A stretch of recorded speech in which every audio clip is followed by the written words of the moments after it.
Alors, coucou à tous. Coucou.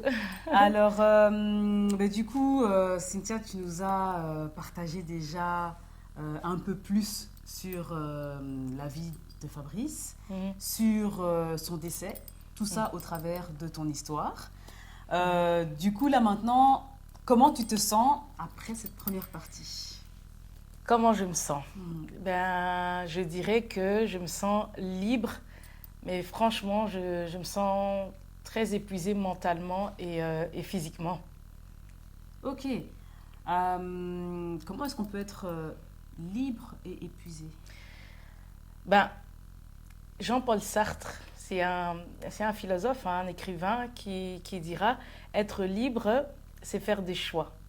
Et le sens de la liberté que j'amène ici, c'est parce que j'ai choisi de faire mon témoignage. Et donc, comme je l'ai choisi, je me sens libre. Par contre, il y a Paul qui dira dans Romains 7, 25, et je continue toujours avec, avec ma base, hein, la Bible. Tout à fait. Et donc voilà, je t'invite du coup à prendre Romains 7, 24 à 25. Ok, donc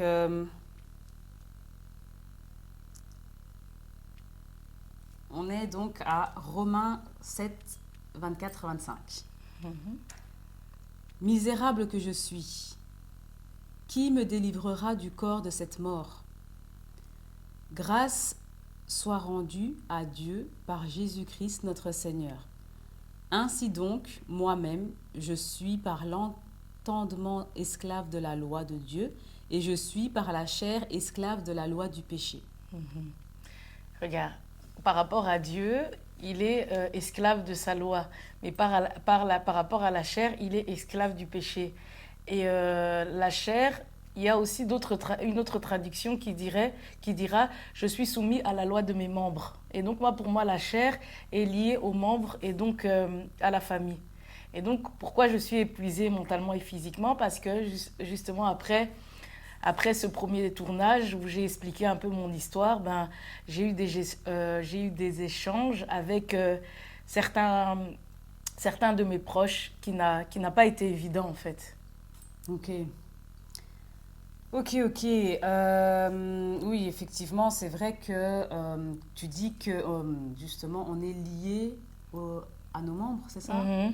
Les membres étant... Moi, en fait, la chair, j'associe ça aux membres de la famille. On est esclave enfin, du péché. Le péché, la chair, c'est les membres de la Les famille. membres de la Mais la famille. loi de Dieu, pour moi, on est soumis à la loi de Dieu. C'est un peu, comme je choisis de faire un témoignage devant tout le monde, c'est un peu en étant saisi par la loi de Dieu. Donc, Tout je à fait. pose un acte qui est en lien avec la loi de Dieu. Oui. Ouais. Oui, et justement, je rencontrais quelqu'un cette semaine, un ami, un vieil ami, qui me dira qui citera en fait un philosophe, Spinoza. Ah. Et ce philosophe, ce qu'il dit, pour faire très court, c'est que on ne fait pas vraiment de choix, justement parce que tous nos choix sont régis par les lois de famille, quelque part. Ah, ouais. Et donc, du coup, on croit faire des choix, mais comme on est toujours dans la boîte familiale, eh bien, Mhm. tous les choix qu'on fait tournent autour de justement ces lois familiales. Ok. Donc, effectivement, libre mais épuisé parce qu'il faut du coup lutter contre ces lois familiales justement qui Exactement. vont à l'encontre des lois de Dieu, si je peux dire ça Et comme tu ça, vois pas, mentalement, physiquement, c'est lié aussi à la chair. également. Mental, physique et Ouais, tout ça, c'est aussi lié à la chair. Et donc, je suis épuisée par rapport à ça parce que le lien est là. effectivement. Hmm. Et tu disais que c'était pas évident. Qu'est-ce que tu veux dire par là? Parce qu'en fait, voilà, j'ai eu à m'entretenir avec quelques personnes. Enfin, il y en a enfin, il y en a qui m'ont compris, par contre, euh, mais par contre, ils n'étaient pas trop pour ma démarche, dans le sens où un m'expliquait que c'était pas très prudent de citer des personnes et de parler, d'exposer les autres comme ça. Et enfin, il y a d'autres qui traduisent ça comme le fait de vouloir faire le. Enfin, j'explique mon histoire et on me dit, ouais, mais tu cherches à faire du buzz, tu cherches à faire des règlements de compte, tu cherches en fait à accuser, à dénoncer. Ça va t'apporter quoi de faire ça devant les réseaux sociaux, de parler de la vie des gens comme ça? Est-ce qu'on t'a autorisé enfin, pour qui tu te prends pour parler de la vie des gens comme ça et tout ça? Et donc, c'était tout ça. J'ai essayé tant bien que mal d'expliquer ma démarche, mais bon, voilà. C'est pas passé. Et je peux aussi comprendre, mais voilà. Faire un choix aussi, c'est prendre des risques aussi, en fait. Ouais, Toutes les tout à fait. personnes qui ont dû arracher leur liberté, toutes les personnes qui ont dû arracher leur liberté, c'était sans risque, hein.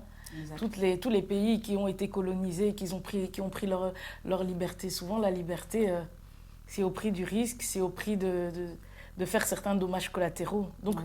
je peux comprendre, Mhm. mais j'ai choisi. Tout à fait. Mhm. Tout à fait. Et alors, d'autres Oui. disent que tu veux faire du buzz. Est-ce que c'est le cas finalement? Mais à partir du moment où, quand ce sont ces autres, ces membres qui donnent une direction, tu vois, tu as dit tout à l'heure, on reste dans le cadre des choix familiaux et tout, et on n'avance pas et tout ça, et que Spinoza, à la différence de Jean-Paul Sartre, va dire qu'on ne choisit pas. Mhm.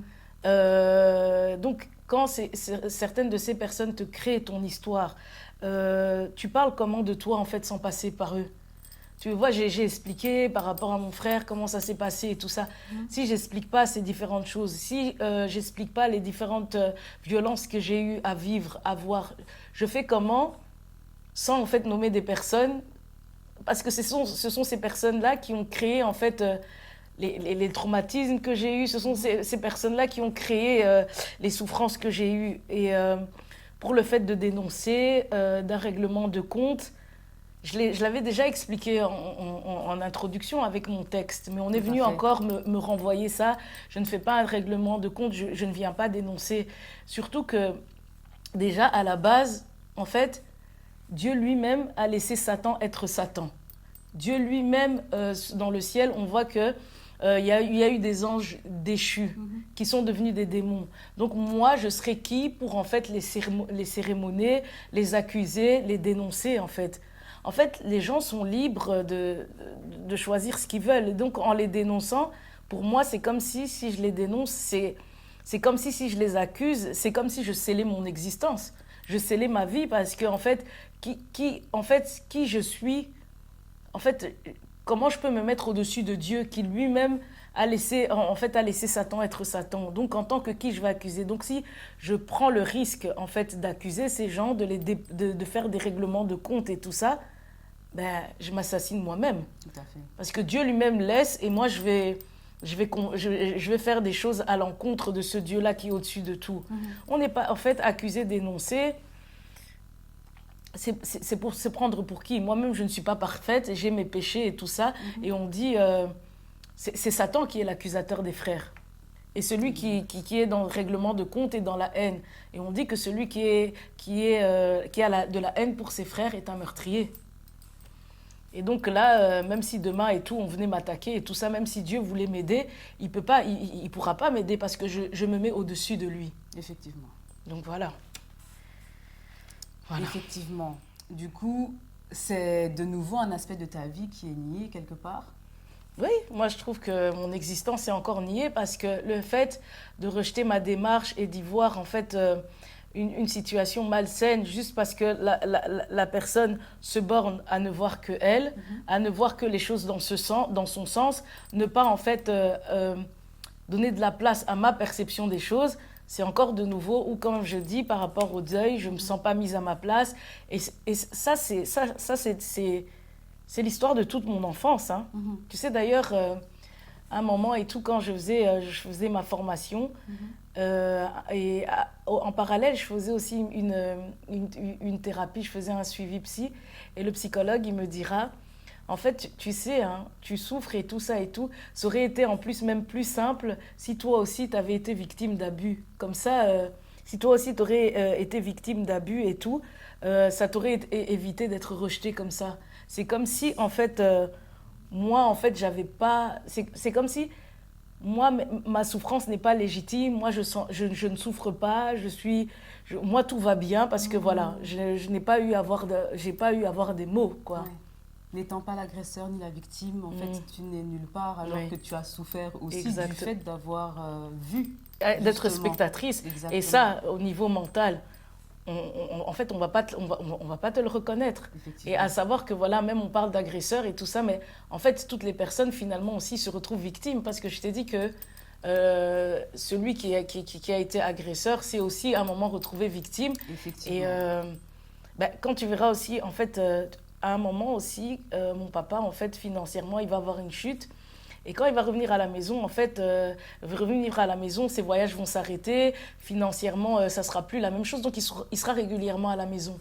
Et donc, cette période-là, il y aura beaucoup, en fait, de violence conjugale à la maison. Et ça va atteindre mes frères plus jeunes, qui, eux aussi, ont connu une souffrance au niveau de la violence. Et donc, par rapport à ça aussi, je me suis sentie aussi, eux qui ont vécu une violence plus de l'ordre conjugal, moi aussi, je me suis encore retrouvée au milieu de, ben ouais, toi, t'as pas trop, enfin, voilà, toi, t'as pas trop subi les choses et tout, voilà.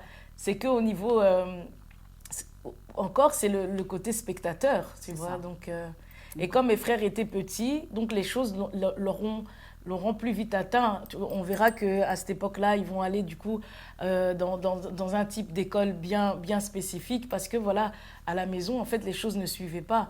Mais voilà, ce qui n'a pas été mon cas. Et donc tout ça aussi, voilà. Ça contribue aussi à te mettre justement dans cet état-là de « il ne s'est rien passé pour toi ». En fait. Exactement. Ok. Et donc du coup, la souffrance, elle est attribuée aux victimes. Et c'est eux seuls qui sont légitimes quelque part et qui ont une sorte de monopole.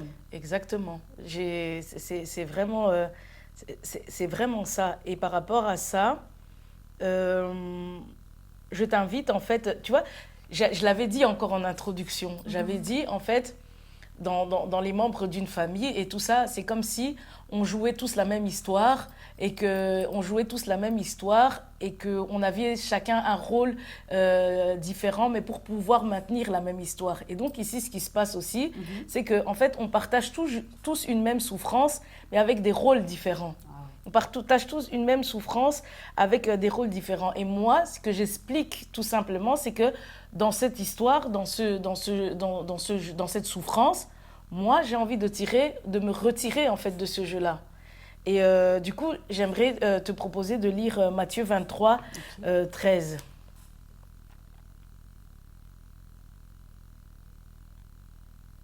Alors, Matthieu 23, 13. Oui.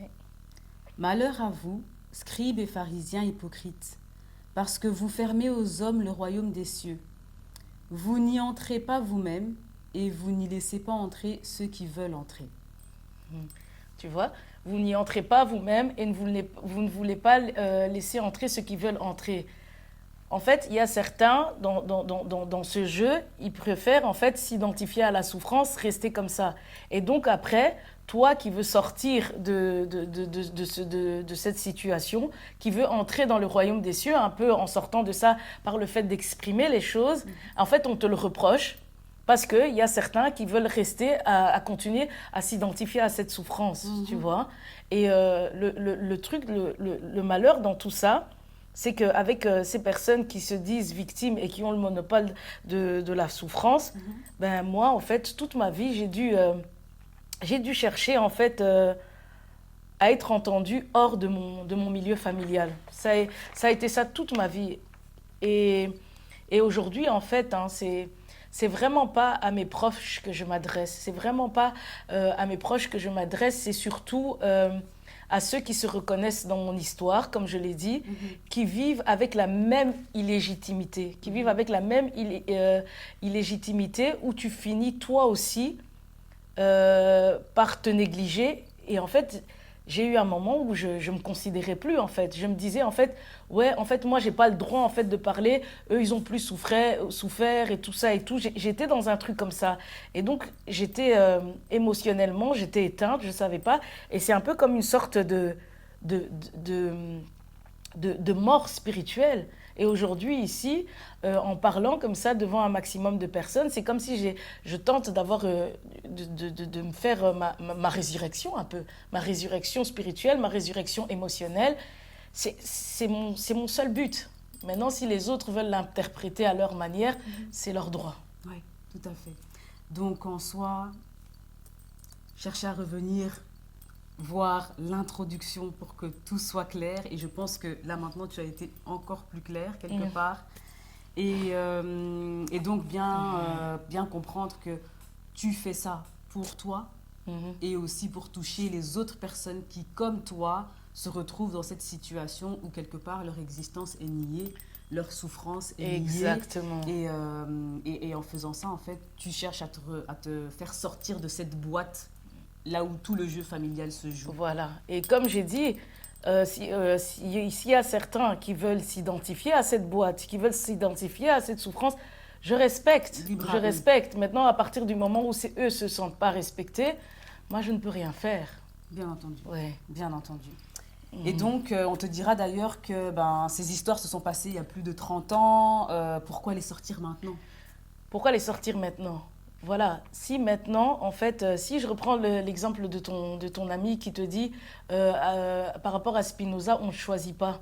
Si pendant toutes ces années, je pensais être libre, si pendant toutes ces années, je pensais choisir, et que après 30 ans, je me rends compte que c'est ça qui m'a bloqué et qui me bloque encore aujourd'hui, c'est normal que je l'évoque.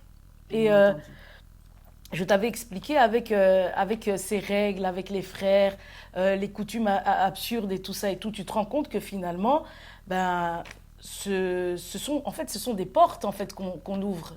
Et par rapport à ça, ces règles, toutes ces règles familiales et tout ça et tout, tu vois qu'en fait, ce sont des choses qui, en fait, voilà, qui t'avaient enfermé. Tout à fait. Qui t'avaient enfermé. Et par rapport à ça, je te propose de lire Marc 7, verset 13. Alors. Marc 7, verset 13. Donc, Marc 7, verset 13. Annulant ainsi la parole de Dieu par votre tradition que vous avez établie, et vous faites beaucoup d'autres choses semblables. Donc voilà, c'est par rapport à, en fait, toutes ces règles qui nous paraissent anodines, toutes ces coutumes, toutes ces lois, mais tu ne te rends pas compte qu'en fait, ce sont toutes ces petites choses qui scellent ton existence, en fait, tu vois. Et on dit de ces traditions qu'ils ont établies, il y a des gens qui sont retenus captifs dedans. Et donc, la question n'est pas des 30 ans. Moi encore, je suis contente qu'il y a des gens qui vont finir même, qui mourront sans ouvrir les yeux. Et moi, mieux vaut tard que jamais, même si c'est 30 ans, quoi. Tout à fait. Donc, tu es contente d'ouvrir les yeux au moins maintenant. Exactement. Plutôt que de mourir sans les avoir ouverts et de finalement emporter toutes ces histoires qui ne t'appartiennent pas dans ta tombe. En gros, c'est ça. C'est ça. C'est ça. Effectivement. C'est ça. Et c'est tout à ton honneur, d'ailleurs. Ouais. Et du coup, on te dira aussi également, et pourquoi sur les réseaux sociaux pourquoi justement en parler sur les réseaux sociaux? Je vais encore me répéter et je me dis pourquoi pas? Pourquoi pas en fait? Pourquoi pas? Il y a ce côté où, c'est encore je me rappelle un jour, je regardais la Star Academy et à un moment en fait, il y a un chanteur, en fait, il supporte pas, il veut sortir du jeu. Et en fait, il est en pleurs et tout ça. Et le jour du Prime, il dit devant tout TF1 et tout, il dit, moi, en fait, j'attends pas qu'on me donne ma liberté, je l'arrache. Et donc, ce jour-là, en fait, comme il se sentait oppressé au niveau des médias, et en fait, du coup, il part. En fait, il part ce jour-là à la surprise de tout le monde. Et en fait, il faut arracher sa liberté. Et pourquoi je dis ça, c'est que, vous savez, l'indépendance du Congo, eux, ils n'ont pas fait d'efforts pour avoir leur indépendance. Ils ne l'ont pas arrachée. Le Congo, en fait, leur indépendance, on le leur a donné. C'était autour de la fameuse table ronde. Et en fait, quand un peuple, en fait, n'a pas réussi à arracher son indépendance, est-ce qu'il est réellement indépendant? Et donc ici, en fait, moi, je dis, et pourquoi pas les réseaux sociaux? Quand, en fait, on me reproche de faire les choses dans les réseaux sociaux, c'est comme si, en fait, on me renvoie à cette aliénation mentale, à cette dépendance. Là où en fait, il y a ce côté où en général le peuple africain ne se pense pas comme indépendant. Et donc, c'est pour ça que je me dis, et tout, moi, ma liberté, je l'arrache. Et si j'ai choisi les réseaux sociaux, c'est aussi, voilà, en lien avec le fait que je suis indépendante. Je suis indépendante. Et à partir du moment où les processus de traitement personnel n'ont pas porté leurs fruits, et que je me sens toujours aussi lourde, que je me sens toujours oppressée, on a dit aussi que j'obéis à la loi de Dieu. Et à la loi de Dieu, on voit que en fait, tout passe par la parole et le fait de parler. Donc, j'essaye cette chose. J'essaye en fait la parole. Maintenant, si après, ça ne suffit pas et que je suis toujours en vie, ben, on verra d'autres choses, tu vois. La parole libère. Hein. Exactement. Ouais. Et en plus de ça, si en libérant cette parole, en parlant, si ça peut dissuader certaines personnes qui t'ont contrôlé pendant longtemps, à ton insu, il faut le faire. Et sincèrement, je préfère mourir que de vivre dans la peur de ouais, tel frère va te dire ça, telle sœur va te reprocher ça et tout, qu'on te fasse porter des culpabilités, qu'on te fasse porter des culpabilités et de ne pas et te faire à vie reprocher de ne pas avoir souffert physiquement. Tu vois, tout ça, en fait, je ne veux plus. Et il faut savoir que voilà, je parle de liberté, et de celle des autres, parce que je ne veux plus être happée en fait par la ruse familiale de ma famille. Ça, c'est toujours comme ça. Pendant un moment, on va plus parler, et puis après, ils vont revenir à la charge, et c'est tout le temps comme ça. Et là aussi, je parle aussi pour que voilà, le message passe. Je ne veux plus, en fait, rester dans ce fonctionnement infernal. On se dispute, on ne se parle pas, et tout. Je ne veux plus. Je veux la paix. Ok. Oui. Et quelque part, tu parlais justement du Congo qui n'a pas arraché son indépendance, mais à qui on a donné son indépendance. Est-ce qu'on ne peut pas faire aussi un parallèle avec quelque part toutes ces personnes qui te contactent et qui te font ces reproches, qui attendent peut-être que toi tu attendes que eux te donnent la liberté plutôt que de l'arracher, un peu comme ça a été fait pour le Congo. Il y a aussi ce côté-là. Et donc, tu vas comprendre que, en fait, dans les familles, nous, on suit un fonctionnement. Mais tu peux bien comprendre qu'il y a des commanditaires. Il y a des gens qui vous imposent une ligne de conduite. Il y a des gens, dans le propre membre, en fait, ils vous imposent cette ligne de conduite. Et donc, il y a, dans des membres de famille, il y a ceux qui sont là pour mettre leur dictature et qui font en sorte que les autres puissent suivre cette dictature. Faire en sorte que ça puisse tenir. Voilà. Et donc, dans les familles africaines, on est toujours dans cette politique de dictature, en fait. Tout à fait. On n'est pas sorti de là. Effectivement. Effectivement. Et tu vois, c'est pour ça que je dis, en fait, ils annulent la loi, ils en font, et les traditions, ils leur tournent à leur avantage. Parce que je suis sûre que, voilà, c'est à l'avantage de certains membres de famille d'être de dicter ceux qui suivent. Exact. Et du coup, c'est quoi le langage de communication familiale? C'est un peu la manipulation, la ruse.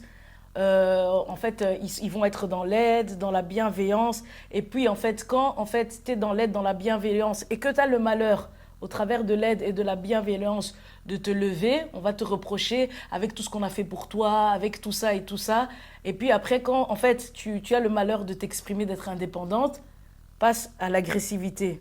Et quand l'agressivité, ça va pas, des fois aussi, c'est la victimisation. La personne, elle se victimise et tout ça. Ou des fois, en fait, tu es là, t'as tes membres de famille. Des fois, en fait, ils vont s'amuser en fait, à accuser tel membre, faire semblant, en fait, comme s'ils ne sont pas ensemble, mais en fait, ils sont tous ensemble.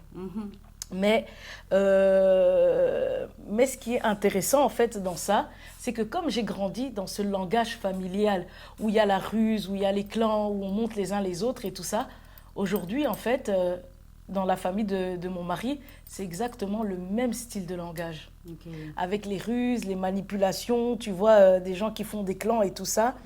C'est bête, mais même, il y a un de ses oncles, à un moment, après le deuil, qui viendra me parler, qui me dira, oui, tu sais, Fabrice, au moment où il a eu son accident, plus jeune, c'est au moment où son père avait chuté, parce que son père aussi financièrement, il avait les moyens à un moment et tout ça, il avait aussi des bons moyens et tout ça et tout. Et il dit, le moment où Fabrice a fait son accident, c'est le moment où lui-même a chuté. Et donc, il faut un peu se méfier et tout ça. Et il m'expliquera aussi qu'avant le décès de Fabrice, lui-même, il se sentait appelé par la mort, qu'il allait avoir un accident. Et lui encore me dira de me méfier d'une autre de ses sœurs, et puis tu as le frère, il y a son frère biologique qui te dira aussi la même chose. Moi, j'ai été vivre ailleurs parce que tout ce désordre familial et tout ça et tout, c'est tout un truc où ils se pointent les uns contre les autres, qui viennent comme ça dans des gentillesses. Aujourd'hui, on va s'entendre et puis derrière, tu vas entendre qui parle derrière ton dos et tout. Et je me dis, en fait... Contraire. Oui. Ils te montrent qu'ils se disputent alors que derrière, ils sont ensemble. Exactement. Tu vas les voir dans les fêtes ensemble, tu vas les voir rire ensemble. Et donc, du coup, moi, déjà dans ma propre famille, j'ai mes propres difficultés. Et ils m'invitent dans leur famille à être dans des clans comme ça. Et je me dis, en fait, à suivre leurs trucs. Même, les cousines, elles vont me dire aussi, fais attention à telle personne, fais ceci et tout ça, parce qu'elles sont aussi imprégnées de ce discours familial. Et tu te dis, mais en fait, si je suis ce discours-là, c'est même à un point où un des oncles m'avait dit, fais attention à telle tante, que j'ai continué à parler. Et jusqu'aujourd'hui, en fait, il n'a plus voulu m'adresser la parole. Alors que lui-même, il est en contact avec cette proche-là. Et donc, je me dis, mais en fait, donc, si je rentre dans ce jeu-là et tout ça et tout, quelle porte je veux ouvrir vis-à-vis de mes enfants? Quelle porte je vais ouvrir, tu vois? Et Dieu est grand. C'est que comme j'ai grandi moi-même dans ce langage de ruse, aujourd'hui, je peux me positionner vis-à-vis d'eux. Et je t'invite, du coup, par rapport à ça, à lire 1 Samuel 17, 33 à 37. Alors, 1 Samuel 17, 33 à 37. Saoul dit à David, « Tu ne peux pas aller te battre avec ce Philistin, car tu es un enfant et il est un homme de guerre dès sa jeunesse. » David dit à Saoul, « Ton serviteur faisait paître les brebis de son père. Et quand un lion ou un ours venait en enlever une du troupeau, je courais après lui, je le frappais et j'arrachais la brebis de sa gueule. S'il se dressait contre moi, je le saisissais par la gorge, je le frappais et je le tuais. C'est ainsi que ton serviteur a terrassé le lion et l'ours, et il en sera du Philistin, de cet incirconcis, comme de l'un d'eux, car il a insulté l'armée du Dieu vivant. » David dit encore, « L'Éternel qui m'a délivré de la griffe du lion et de la patte de l'ours me délivrera aussi de la main de ce Philistin. » Et Saoul dit à David, « Va et que l'Éternel soit avec toi. » Ok, tu vois, on voit que dès petit, en fait, il s'est entraîné à courir derrière l'ours et tout ça pour protéger les brebis. Moi, en fait, dès petit, j'étais dans ce langage. J'étais dans ce langage et tout ça. Et donc, aujourd'hui, j'ai un certain âge et tout ça, je vois que je suis face à une famille qui a le même langage et qui a le même langage et tout ça. Et donc, je peux me positionner parce que c'est pas quelque chose de nouveau. Je peux me positionner et aujourd'hui agir pour mes enfants parce que c'est quelque chose que je connaissais déjà comme David. Et donc, il a été préparé. Il a été préparé et regardez aujourd'hui par rapport à ça, même avec ce langage. Et en fait, ça l'a permis d'aller se battre pour Israël. Aujourd'hui, avec ce langage que j'ai connu moi-même dans ma propre enfance jusqu'aujourd'hui, je sais me positionner par rapport à eux et j'en fais aujourd'hui une histoire pour parler aux gens dans les réseaux sociaux. Les gens qui sont dans la même posture dans la même posture. Qui veulent aussi être libérés. Et être libérés, voilà. Israël. Et donc, ça donne naissance à une nouvelle descendance. Tu sais, tu connais un peu l'histoire du Jardin d'Éden. Oui. Le Jardin d'Éden et tout, tu sais, à un moment, quand Adam et Ève mangent la pomme, qu'est-ce qui se passe à un moment avec les... Tu sais qu'il y avait 2 arbres. Il y avait l'arbre de vie et de la connaissance du bien et du mal. Qu'est-ce qui se passe en fait quand Dieu se rend compte qu'il mange le fruit de l'arbre de la connaissance du mal? Tu sais ce qui se passe? Oui, Dieu enlève l'arbre de vie. Il enlève quoi? L'arbre de vie. Répète. Dieu enlève l'arbre de vie. Et donc, la connaissance du bien et du mal et tout ça, c'est dans une famille. L'arbre, ça fait penser à une descendance, à une généalogie. Il y a l'arbre de la connaissance du bien et du mal. Donc, dans une famille, il y a des bonnes choses et des mauvaises choses. Dans l'arbre de vie, c'est la descendance de la vie, de ce qui est vivant, de ce qui est pur. Quand Adam et Ève choisissent de croquer l'arbre de la connaissance du bien et du mal, on retire l'arbre de la vie. Moi, en fait, donc, donc, dans la connaissance du bien et du mal, moi, j'identifie, dans la connaissance du bien et du mal, la généalogie de ma famille, il y a cette souffrance. Il y a cette souffrance que finalement, j'ai croquée malgré moi. Et il y a cette souffrance que j'ai portée et tout ça et tout. En sachant bien que dans la famille aussi, il y a autant des malédictions, mais il y a autant de bénédictions. Et moi, en fait, en dénonçant ça, en fait, en dénonçant ça et tout, j'essaye de me raccorder à l'arbre de vie. Là où Ève, en faisant le choix de croquer l'arbre de la connaissance du bien et du mal, elle a choisi en fait de s'identifier selon les membres d'une famille lambda avec le bien et le mal. Et tu verras que qu'est-ce qui va se passer quand elle va avoir son enfant? Il y a son fils. Il y a deux de ses fils, il y en a un qui va tuer l'autre. Caïn qui va tuer Abel. Et tu vas voir qu'il y aura de reproduction en reproduction. C'est cette descendance-là qui s'inscrit. Le mal, la souffrance aussi, en fait, ça aussi, moi je suis dans cet arbre-là. Et maintenant, moi, en fait, en étant dans ce discours où je veux me réassocier en fait à ce qui est vivant, je m'associe à la descendance de la vie. Et la descendance de la vie, c'est toutes les personnes, en fait, qui ont marché avec Dieu, qui ont obéi à Dieu par la foi, qui ont fait des actes comme David, qui ont fait des actes comme Abraham. Et Abraham, à un moment, lui dit « Quitte ta patrie et suis-moi ». Tu vois, il y a cette coupure entre l'arbre de la connaissance du bien et du mal. Joseph aussi, on verra. À un moment, en fait, il est rejeté par ses frères et tout ça et tout ça. Il y a tout le temps, en fait, cette coupure entre la connaissance du bien et du mal. Et là où tu as certains membres de ma propre famille qui, eux, veulent s'attacher à cette connaissance du bien et du mal. Parce qu'il y a le bien, mais il y a aussi le mal. Mais moi, je coupe avec cet arbre-là pour me réassocier à cet arbre de vie. Et pour me réassocier à ça, aujourd'hui, je vous parle, la Bible a été écrite par les prophètes et par les apôtres. C'est ça, cette descendance. C'est une nouvelle généalogie. Et la parole sur laquelle je me fonde, c'est toutes ces personnes qui ont coupé avec leur arbre. Ouais. C'est la descendance de l'arbre de vie. Voilà. Okay.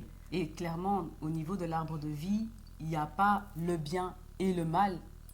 Il y a juste le bien. Il y a la vie, en fait. Il y a ce qui est vivant, on coupe. Et donc, moi, aujourd'hui, en fait, en mangeant l'arbre de vie, en mangeant la parole que je transmets aujourd'hui, ça veut dire que je donne l'occasion à mes enfants d'avoir une autre descendance. Tout à fait. Une descendance vivante. Là où, en fait, à la base, voilà, ils sont morts. Et tu verras aussi souvent ma mère qui disait « Oui, mais tu ne peux pas interdire les enfants de voir leur famille, c'est leur sang. » C'est leur sang. Et c'est pour ça, aujourd'hui, en fait, je fais parler le sang de mon mari parce qu'on a vu que la mort n'arrête pas la répétition. Donc, même si les morts, son sang parle encore au travers de mes enfants. Et ça, je parle, en fait. Je parle au travers de la parole. On dit que la parole, c'est aussi la vie. Ouais. Et en parlant comme ça, je coupe cette transmission. Tu te libères, justement, de tout ce mal qui... Et je coupe aussi pour mes enfants. Pour tes enfants. À la différence de Ève qui ne l'a pas fait. Oui. Et ça, on a vu les répercussions sur Caïn et Abel, et ça a continué. Et ainsi de suite, hein, oui. Donc voilà. Tout à fait. Ok. Et donc du coup, il y a dans la Bible un verset qui appuie aussi cette démarche chez toi de vouloir justement te sentir légitime. Exactement. Et ce verset, c'est Luc 12, 2 à 3. Ok. Luc 12, 2 à 3. Alors. Ok. Luc 12, 2 à 3. Il n'y a rien de caché qui ne doive être découvert, ni de secret qui ne doivent être connus. C'est pourquoi tout ce que vous aurez dit dans les ténèbres sera entendu dans la lumière, Et ce que vous aurez dit à l'oreille dans les chambres sera prêché sur les toits. Tu vois, non seulement moi, au sein de ma famille, j'avais révélé les choses, et maintenant, je le dis sous les toits, au grand jour. Et donc, ça appelle la lumière, parce qu'en fait, ici, c'est plus une dimension par rapport aux hommes. Cette oppression, je la vis vraiment. C'est vraiment une oppression spirituelle, quoi. C'est ça. Et donc, voilà, je parle en m'aidant de cette parole qui, à la base, est spirituelle. Et donc, il faut dire les choses au grand jour. Tout à fait. Il faut dire les choses au grand jour pour arrêter, en fait, toutes ces répétitions, que ce soit dans les deux familles. Et c'est pas un hasard. Comme par hasard, en fait, je choisis mon mari et c'est le même type de fonctionnement familial. Donc, Effectivement. Donc, Effectivement. Bien, déjà, merci beaucoup pour ce résumé, cette mise au point, cette mise au clair, même, je dirais même. Et du coup, là maintenant, on va tout simplement entamer la suite du programme.